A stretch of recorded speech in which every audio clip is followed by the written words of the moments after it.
Bismillahir Rahmanir Rahim. We are on the Kitab al-Sayd wa Dhabaa'ih, and this next chapter is about the meat of the Ad-Dab, which is the sand lizard.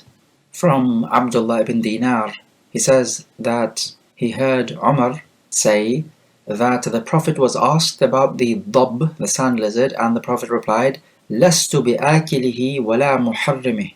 I do not myself eat it, but neither do I make it haram. We find from the narration that the sand lizard is halal to be eaten, simply because the Prophet did not make it haram, and the default rule is that it is halal. You may leave off something which is halal simply because you do not wish to eat it. But if you leave off something which is halal, you are not allowed to believe that it is haram. Rather, you leave it off due to your personal taste.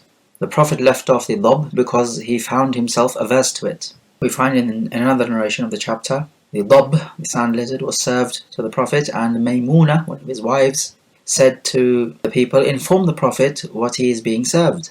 And when he was informed, the Prophet lifted his hand so as to remove it. Ibn Abbas said, "Aharamun hu? Is it haram?" And the Prophet said, "La, ولكنه لم يكن بأرض قومي فأجدني أعافه." No, but this is not the food of my people, so I find myself averse to it. And then Khalid ibn Walid says that I dragged this meat to myself and ate it whilst the Prophet was looking. So we find that some people may not have certain types of food to their liking, to their taste. And so it is fine that they leave it off. Just like the Prophet left off the dab because it was not to his liking, it did not agree with his taste. We have a supporting evidence authentically in the Sunan of Abi Dawud from Al-Bara bin Azib that the Prophet said, pointing with his fingers, أربع لا تجوز في الأضاحي. 4 types of animals you're not allowed to slaughter for the Eid al-Adha. العوراء بين عورها, the one-eyed animal which has obviously lost the sight of one of its eyes. والمريضة بين مرضها, the ill animal which is obviously ill. والعرجاء بين ضلعها, and the lame animal which obviously has a limp. والكسير التي لا تنقى, and an animal with a broken leg with no marrow inside the bone. Al-Bara says that he said to the Prophet that I do not like an animal which has defective teeth. And the Prophet said, مَا كَرِهْتَ فَدَعْهُ وَلَا تُحَرِّمْهُ عَلَى أَحَدٍ. Whatever you detest, then leave it, but do not make it haram on anyone else. Now we also find in this gathering that Maymuna is speaking, but Khalid ibn Walid is also present. They are not related. Ibn Abbas is Maymuna's nephew. They are related in mahram. The Prophet is obviously related to both of them, but Khalid is not, and so therefore we find that the voice of the woman is not awra, and such is the ruling. It does become awra if she makes it alluring. Allah Jalla wa Ala says in Surah Al-Ahzab, فَلَا تَخْضَعْنَ بِالْقَوْلِ فَيَطْمَعَ الَّذِي فِي قَلْبِهِ مَرَضٌ. So do not make your voice alluring, because then the one in whose heart there is a disease would become desirous of you. What about if a person does not eat meat? Well, if you do not eat meat because it is not to your liking, then like we say, there is no problem in that. But if you do it as a religious commitment, then we know that this is a bid'ah. In fact, we know of the young men who came to ask about the Prophet. They asked one of his wives, and they felt that they were not doing enough for the deen of Islam. And one of them said that I will not eat meat. The reason why he's not going to eat meat is because he wants to become more mutadayyin, more religiously observant. And so he wants to let go of some of these luxury foods like meat. This, if you want to do it as part of your deen, is a bid'ah. And the Prophet rejected such a thing. But if you do not eat meat because it is not to your liking, or perhaps you feel that it is healthier eating vegetables, then that is okay. Because you're not doing it for the dini reasons, you're doing it for dunyawi reasons. That is fine, it's not a bid'ah. Also in the chapter from Abu Sa'id, that a Bedouin asked the Prophet about the sand lizard, and the Prophet remained quiet. He asked again, and the Prophet remained quiet. Then he asked again the 3rd time, and the Prophet remained quiet. And then the Prophet said that Allah cursed or was angry on some people from Bani Israel, and He transformed them into creatures which roam the earth. He says, I do not know whether these sand lizards are from them, so I do not eat it, but neither do I prohibit it. If this hadith is looked at in conjunction with other hadith, we know that the Prophet said that when Allah Jalla wa Ala transforms the people into animals, He does not allow them to have progeny. So we feel then it is highly, highly unlikely that these sand lizards are from the progeny of those that were turned into animals. And note in this hadith, the Prophet himself does not know. So it is clear to us that the revelation about this matter was not sent to the Prophet. Are the sand lizards from those who were metamorphosized or not? No knowledge was sent to the Prophet, but from other hadith, it seems that this is very unlikely because these people who were metamorphosized did not have any progeny. Allah will not allow that. And Allah Jalla wa Ala knows best. Let's move to the next chapter about the permissibility of eating locusts. From Ibn Abi Awfa, he says, we went on 7 expeditions with the Prophet eating locusts. We find from the narration that locusts are halal to be eaten, but do you have to sacrifice them like you would a sheep? The answer is no. These are not animals with flowing blood, and so they do not need to be sacrificed. Rather, you can cook them straight away. Another question is, are they from the game animals that you're not allowed to hunt during the state of ihram? The answer is yes. So if you're in a state of ihram, you're not allowed to hunt them. And you're not allowed to hunt these locusts if they are in the haram during all times.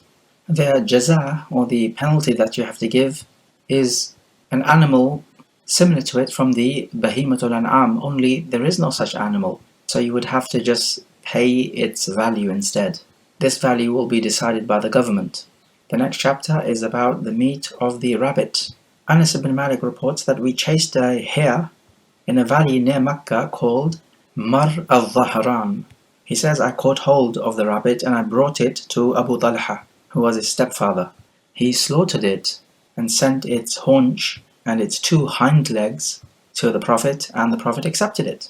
We find from this narration that the rabbit is halal to be eaten. And even if we did not have these types of narrations, these animals would still be halal to be eaten because that is the asl.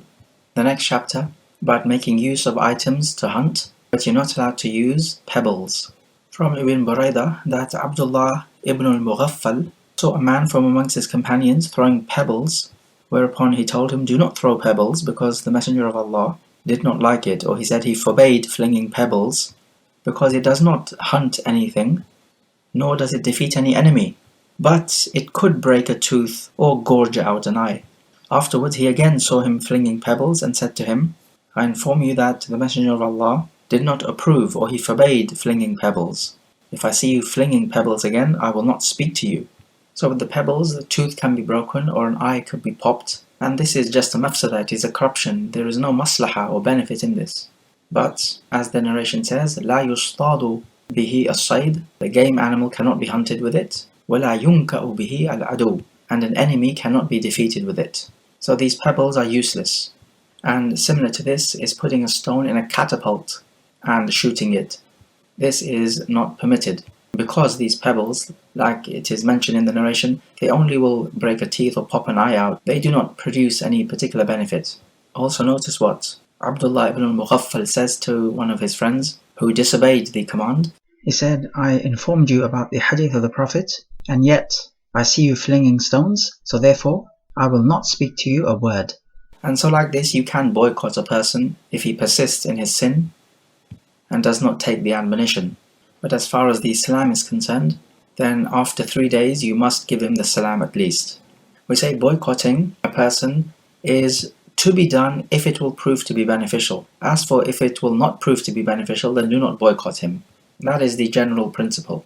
The next chapter about the good practice in carrying out the slaughter.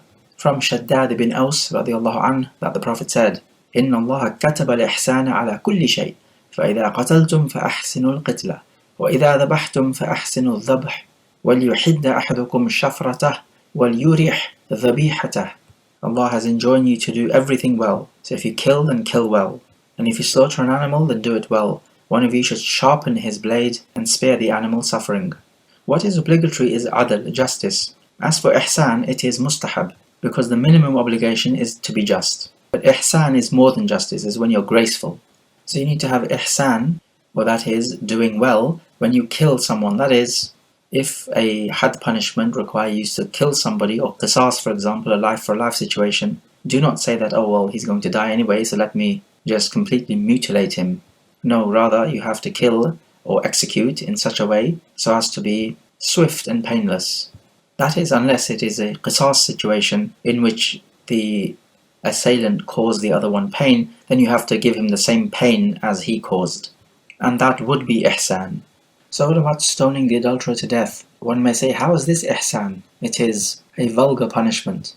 We say that ihsan is that which agrees with the text of the Sharia. And the point about stoning to death, and just previously we took the narration about not throwing pebbles, but there is an exception with stoning to death. And the reason for this is because the perpetrator of adultery needs to experience pain before he dies, just as he experienced pleasure when he committed adultery. As for slaughtering the animal well, then if it is a camel, you carry out what is called a nahar, where you stab the camel at the base of his neck. This is close to the heart because the body of the camel is large, and so the blood to flow out will take a longer time. So if you stab it near the heart, the blood will flow quicker. As for other than a camel, so a cow, a chicken, a sheep, then for these you would want to cut the jugular vein, because their bodies are not quite as large, hence the blood will flow quickly if you cut the jugular vein. For a camel, the nahar is carried out when it is standing, but for others, you lie it down. You could lie it down on the left-hand side or the right-hand side, whichever way is easier for the dhabaa'ih, the one carrying out the slaughter.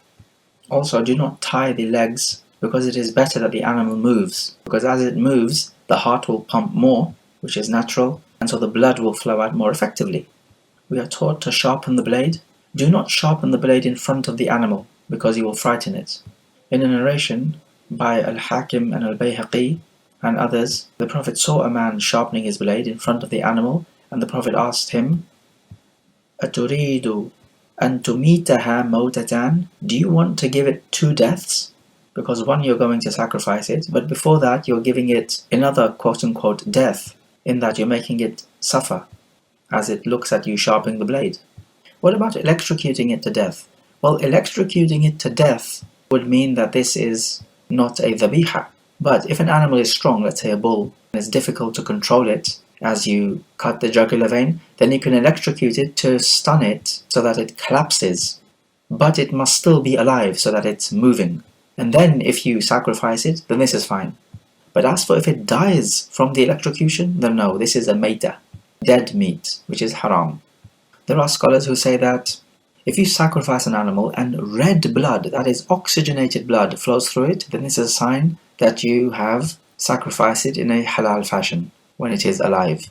If dark blood, or blood which is not oxygenated, runs through it, then you have sacrificed a dead animal. And this is another good sign to look out for, if you are unsure whether you have sacrificed a living animal or a dead one.